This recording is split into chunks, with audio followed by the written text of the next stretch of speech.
Hai semua, kembali lagi dalam acara Aceh Ngajak Makan. Hari ini saya akan mengajak makan salah satu profesi mata elang yang biasa orang bisa sebut debt collector. Mari kita keseruannya, let's go. Om Oplip bisa bantu perkenalkan sama teman-teman nama profesi Om?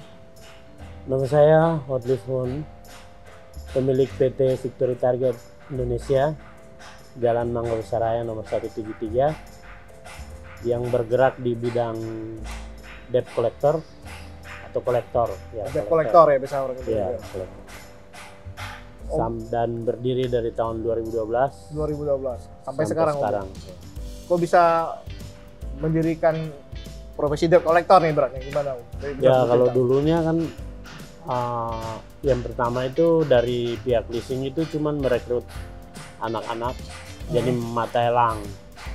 Oh, julukan mata elang itu. Mata elang, matel. Matel ya. Itu kenapa Om kalau bisa gitu? Iya, itu mereka kan pekerjaannya ngelihat plat nomor di jalan, lalu dibuntutin. Kalau dulu langsung diberhentiin di jalan bisa ditarik. Kalau dulu ya. Tapi kan makin berjalannya waktu, makin ada ormas, ada ya kekerasan di tengah jalan, makanya diperbaharui, bisa dibawa ke kantor dan dicek utangnya, lalu ditahan motornya. Ditahan. Oh berarti sejalan waktu, maksudnya SOP-nya berubah Om ya? Berubah. Oh, ya seperti zaman dulu ya? Ya karena dulu kan dianggap itu perampasan hukumnya, jadi ya menyulitkan anak-anak yang bekerja di jalan. Nah, yang anak-anak yang bekerja di jalan itu kan anak-anak putus sekolah, yang tidak bekerja, ya yang direkrut oleh leasing untuk dipekerjakan. Dan mereka pun tidak ada gajinya. Oh tidak, jadi hitungannya gimana Om? Hitungannya kalau dapat motor baru dapat komisi. Per motor dapat berapa Om? Ya kalau umpama fee penarikan dari leasing itu bisa 1 jutaan sampai lebih. Per motor. Oh, itu ada tergantung jenis motornya juga? Ya, dan tahunnya. Oh, ada tahunnya. Nah, jenis motornya dan tahunnya. Nah, itu kalau di leasing dilihat grade, ada leasing yang lihat sipok, ada leasing yang lihat grade. Oh, lihat grade motornya apa gitu. Nah, sebelum jadi PT itu dulu tuh perorangan. Oh dulunya. Berarti Om dulu benar-benar turun. Sekarang Om kan nggak turun di lapangan lagi. Dulu berarti Om turun. Dulu turun lapangan. Turun lapangan. Nah, dan kita kan bikin MOU di leasing itu naruh ijazah ya. Oh, dan berarti secara ada legalnya juga Om ya? Ada legal. Jadi kita naruh ijazah dari SMA, SMP, ada yang SD. Atau pinjam ijazahnya saudara, atau pinjam BPKB saudara gitu. Buat taruh jadi jaminan di leasing. Ya, tapi dulu kan ya namanya pekerjaan itu tidak semuanya benar. Di perjalanan pekerjaan itu ada orang yang menunggangi mata elang, bekerja. Ya, karena data itu bisa diambil, kadang-kadang ada orang yang bagian data, kalau mereka ngambil, mereka pakai atas nama sendiri, pakai di handphone, lihat data bisa tarik motornya. Iya, saya sering kan lihat di jalanan tuh kalau pakai handphone itu itu gimana sih? Dulu masih pakai buku. Oh, dulu manual. Dulu buka tutup ya. Setelah dicatat nih misalnya ada yang nunggak tuh, itu prosedurnya gimana Om? Ya, nanti kalau umpama pas dulu kalau pakai buku dilihat plat nomor aja. Nanti dicek ke leasing kirim kembali bahwa ini motornya ada tunggakan sekian baru Tapi kan nggak mungkin di hari yang sama kontonya. Misalnya kan motor lewat nih, ini kan nggak bayar. Berarti kita udah data nih di leasing. Tapi di hari berikutnya mungkin kita lihat di lokasi yang sama gitu. Enggak. Oh enggak. Itu hari itu juga. Hari itu juga langsung. Ya soal kalau lihat hari yang berikut ya besok datang motornya udah nggak ada. Dia langsung jalan Om, gitu gimana Om? Nggak bisa. Kalau umpama motor itu nunggak ya diberhentiin dulu. Jadi diberhentiin dulu. Ya kalau memang dulu tuh yang dulu tuh masih manual itu agak sulit ya. Iya, sekarang anak-anak yang datang kan kelihatannya mukanya serem-serem, jadi yang kolektor itu yang kreditur itu yang konsumen itu takut. Nah, kalau berjalannya waktu sekarang ada ormas dan lain-lain sebagainya. Jadi sulit. Nah, akhirnya dianjurkan setiap yang buka MOU itu harus PT. Oh, memang harus PT. Akhirnya kita buat PT semua. Kita semua yang punya agent. Ya, kalau dulu kan saya agent tapi tidak punya perusahaan. Atas nama sendiri saya taruh ijazah, lalu saya bisa nampung motor. Mereka dapat, saya talangin. Nanti dari leasing bayar ke saya gitu. Secara ini banyak, ada berapa yang armada di lapangan? Di lapangan kalau sekarang sih 100-an lah. Itu 100-an. Nah, kalau dulu lebih. Dulu masih zaman buku itu sampai ratusan. Cuma kan berjalannya waktu banyak intimidasi ormas, intimidasi yang ya masalah pasal dan lain-lain sebagainya. Anak-anak kita juga kasihan juga. Di lapangannya. Ya akhirnya banyak yang pulang kampung, ya banyak yang cari kerja lain. Ya sekarang hambatnya malah di ojol. Ojol. Itu kenapa? Ya, ojol suka ikut campur masalah sih. Dikit-dikit, padahal dia nggak tahu. Urusan orang dia ikut. Padahal gitu nggak tahu intinya apa gitu Om ya. Padahal dia nggak tahu masalahnya apa. Dia juga nggak paham kan gitu. Pernah dapat kejadian gitu? Banyak, kita dikeroyok ojol, belum lama juga dikeroyok. Oh pernah juga itu? Nah, cuma saya kan selalu bilang, saya balikin ke ojol.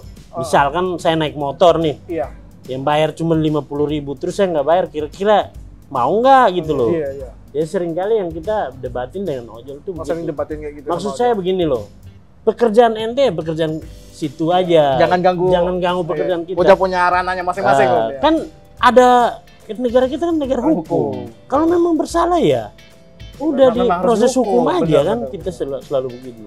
Jadi saya selalu bilang begitu. Cuma ya sampai sekarang ya bingung juga ngomongnya ya. Orang ojol itu ya suka ikut campur lah, bukan masalah penarikan motor juga. Misalnya orang serempet di jalan, yang galakan yang rame-rame itu. Bukannya yang punya motor atau yang punya itu. Ya itu sering. Jadi saya suka pertanyakan itu. Sampai sekarang tuh jujur aja, belum ada jawaban yang pasti. Sampai sekarang. Nah, soalnya ojolnya itu udah kayak ormas. Udah kayak ormas. Nah, kita kan umpama mata elang, kalau kita mau bikin seperti itu bisa aja. Kita banyak dan kita ini jujur aja pendatang-pendatang, orang-orang yang nekat. Hidupnya, kerjaannya kan ya pendidikannya juga ya abang tahu sendiri, pendidikan kalau tangan. Nah, saya di sini, PT saya selalu saya terbuka. Anak-anak yang dekat dengan sini, saya pekerjakan mereka dengan catatan sopan, ramah dengan itu. Berarti on lab edukasi mereka juga ya? Tiap bulan saya ada briefing.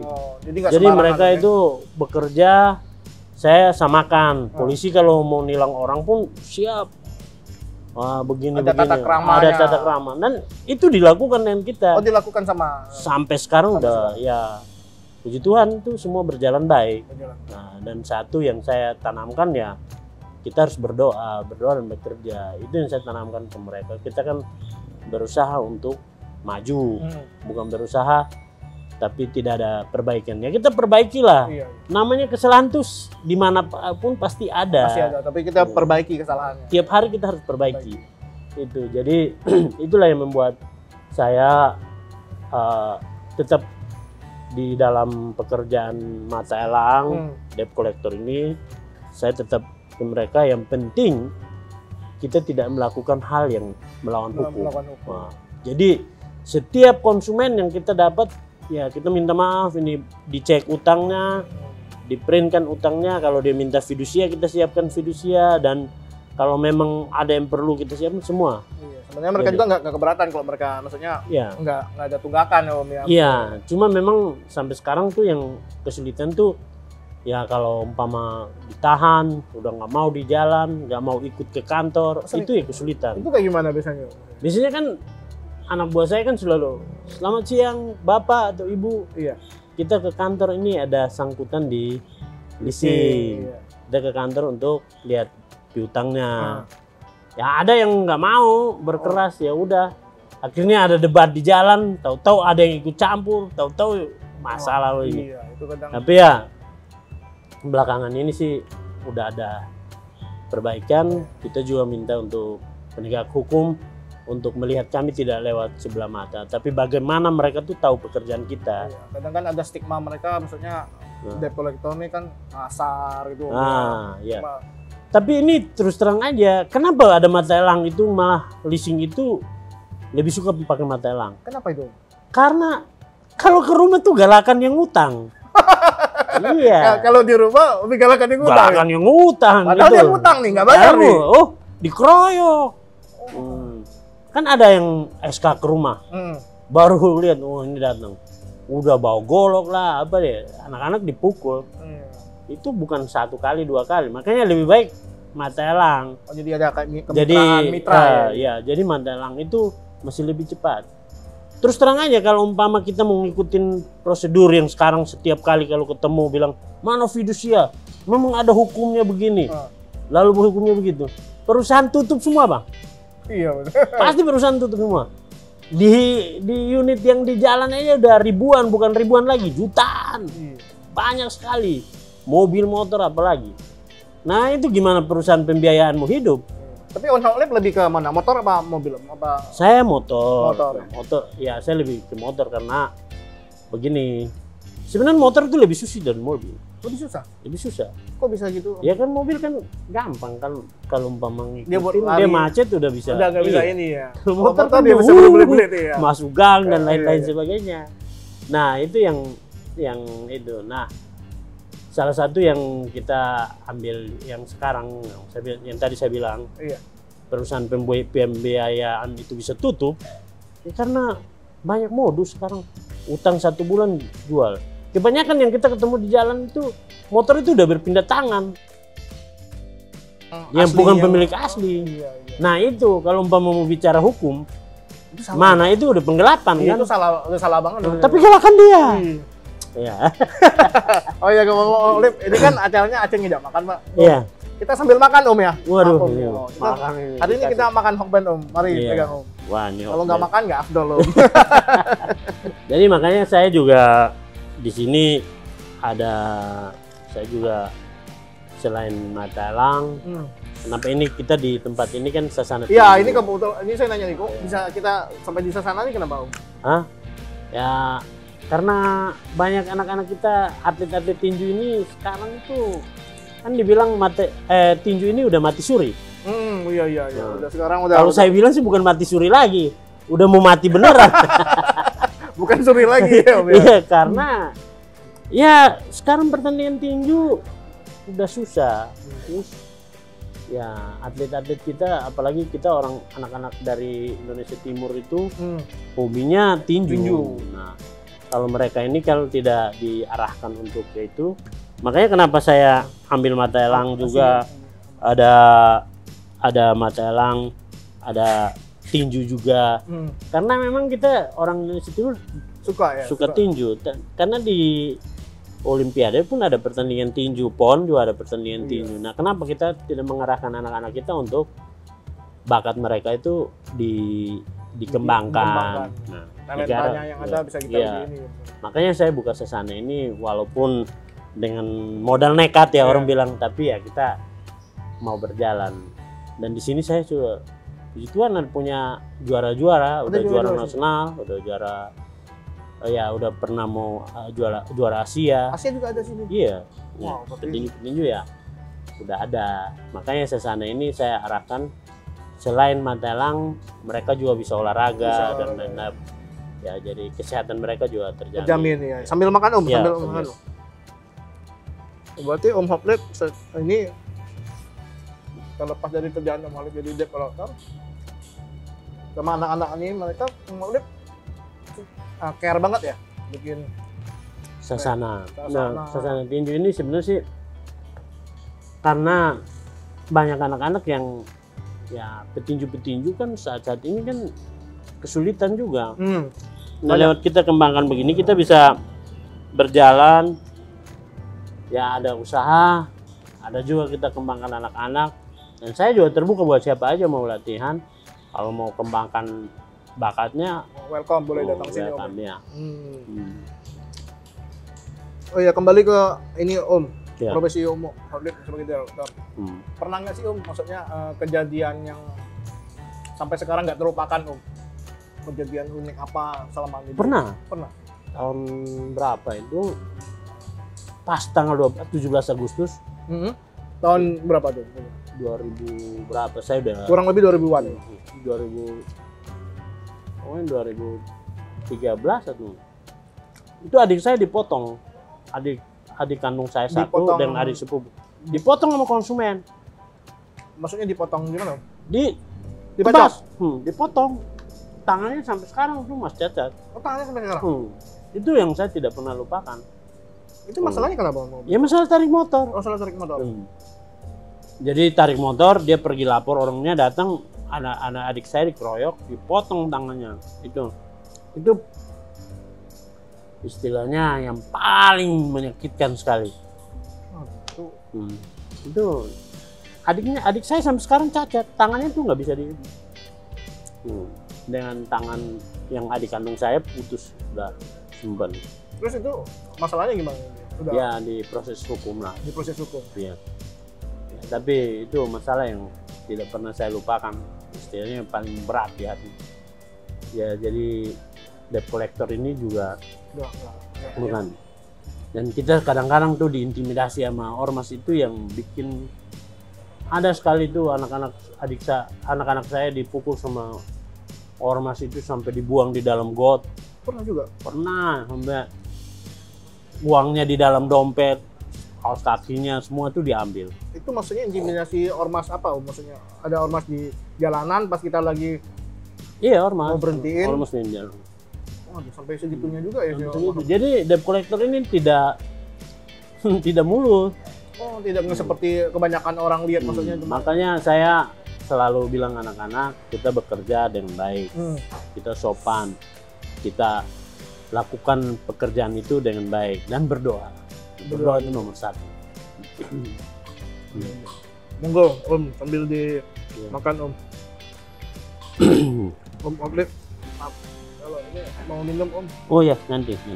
Ini lagi mohon. Iya, saya taruh. Ini makasih banyak dikasih topeng. Iya. Gimana Om? Rasanya enak Om? Wah, enak banget. Enak. Ini sambil makan kita sambil ngobrol. Iya. Ya, kita udah selesai makan nih Om. Jadi udah enak nih sambil ngobrol Udah lagi. kenyang. Ya. Saya tertarik sama sasana tinju di Om. Ini saya bantu ceritain Om. Mungkin kita sambil jalan Om ya, sambil berdiri ya. Biar turun nih Om. Ini kan Victory Target BC Om ya. Ini udah dari tahun berapa Om? Kalau Victory Target itu udah dari tahun 2014. 2015 ya. Ya. Jadi dulu sasananya bukan di sini, masih di rumah. Oh di rumah. Masih dulu kecil. Cuma udah ada petinju. Jadi petinju yang ada dulu tuh Patrick Lukoto. Sama debutnya ada. Patrick yang udah pernah sampai mau juara Asia. Oh sampai pernah ya? Mau juara Asia. Itu Om Maulid juga yang ngelatih apa? Manajer. Oh manajernya. Ya, ada pelatih namanya Albertus Tubulau. Albertus Tubulau. Nah, itu dia yang perkenalkan tinju ke saya. Oh. Saya bukan petinju. Tapi demen Banget. Demen. Oh jadi itu jadi cikal bakalnya jadi Om bikin sasana ini. Iya. Jadi dulu Patrick Lukoto ini petinju satu-satunya yang saya pegang. Maksudnya saya manajerin. Terus datang ada Flasidus Nono yang sekarang udah juara nasional. Sekarang juara nasional. Iya. Anak-anak muda juga banyak Om yang gabung. Banyak gabung tapi nggak kuat ya. Latihan tinju kan berat banget. Nah, ini mereka latihan pagi sore terus. Nah, jadi dulu ada yang gabung cuma nggak kuat, kabur. Karena memang tinju ini kalau tidak ada pertandingan, ya nggak ada yang ini. Pemasukan. Iya. Sama kita jadi manajer pun kalau tidak ada pertandingan kita tidak ada job. Benar. Nah, tapi ya saya selalu berusaha ya karena mereka ini juga setia, mereka juga latihan pagi sore, makanya bulan November kemarin saya bangun ini. Oh, belum bangun sini. Ya resmikan ini jadi sasana tinju. Sebenarnya setiap hari juga ada juga yang latihan di sini Om. Di sini ada yang latihan. Ada yang latihan. Tiap hari pagi sore. Pagi sore ya. Kecuali hari Minggu. Minggu ya. Kalau Sabtu sparring. Oh. Jadi kalau mau sparring boleh. Kalau sparring seru banget tuh ya. Seru kalau mau sparring boleh Sabtu. Soalnya kan itu dari sasana yang lain cuma bukan tinju doang kan, maksudnya teknik kita gimana kita mau. Itu yang sparring udah bukan main-main. Iya. Udah seperti bertanding aja. Iya. Itu teknik kita Iya. semua kan kita dilatih Iya. semua tuh. Jadi kalau ada yang mau sparring boleh Sabtu dan sini. Sabtu sini. Iya. Atau mau Mungkin- turunin badan boleh. Mungkin ntar kalau teman-teman mau nonton, Iya. mau datang di sini Iya. Victoria. Dekat Iya. jalan mana Om ini? Jalan Gunung Sari Raya Gunung Sari Raya. nomor 1A. Nomor 1A ya. Ya, di belakang restoran Kalimantan. Oh, di sana. Soalnya ini kan maps-nya agak susah. Agak susah. Banyak Ya. kan orang kalau kesini tuh nyari-nyari. Gangnya sulit. Iya, maksudnya kembali ke yang debt collector Om Khalid. Ya. Bisa untuk cerita Om, ada suka duka nggak selama ini?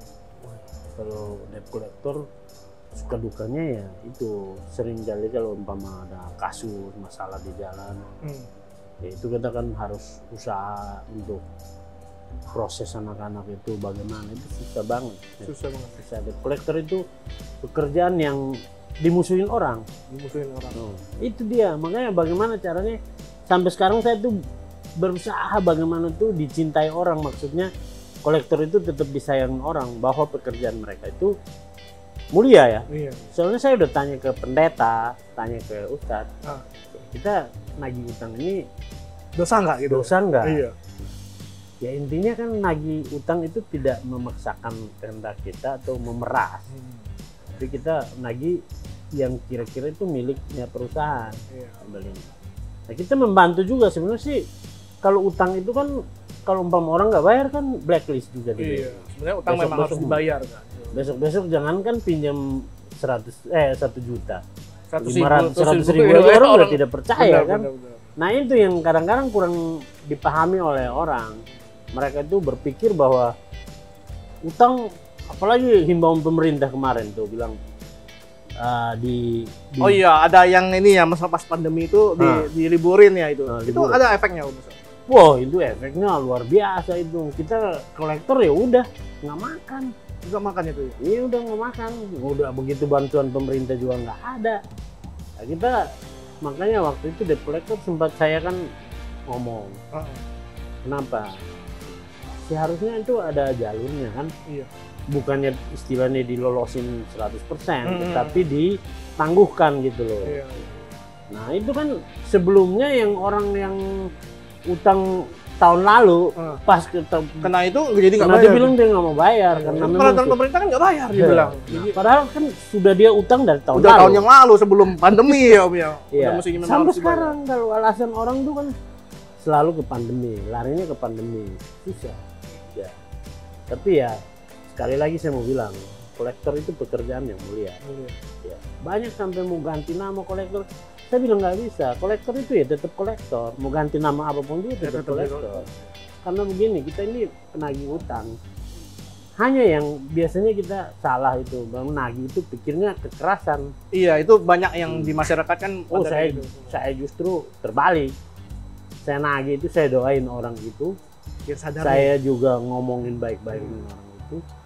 Rata-rata mereka yang sudah pukul anak buah saya bilang minta maaf aja, nggak apa-apa. Kan ada hukum. Iya. Ya, tinggal divisum. Iya betul. Mungkin Om Khalid ada berbagi tips Om buat kreditur di lapangan misalnya yang ketemu debt collector yang nakal ya misalnya, Ya. yang pakai kekerasan. Itu gimana Om maksudnya? Kalau Menyikapinya. Om? tips buat konsumen di lapangan, pertama minta surat tugasnya. Minta surat tugasnya. Kalau ada ID card tunjukin. Tunjukin ID Terus card-nya. jangan kasih kunci motor, tetapi ikut kolektornya saja ke kantor. Oh iya, takutnya kan kadang ada yang orang modus Om ya. Iya. Jadi ke kantor itu maksudnya biar dia tahu utangnya berapa. Jadi benar gak dia utang, kan gitu.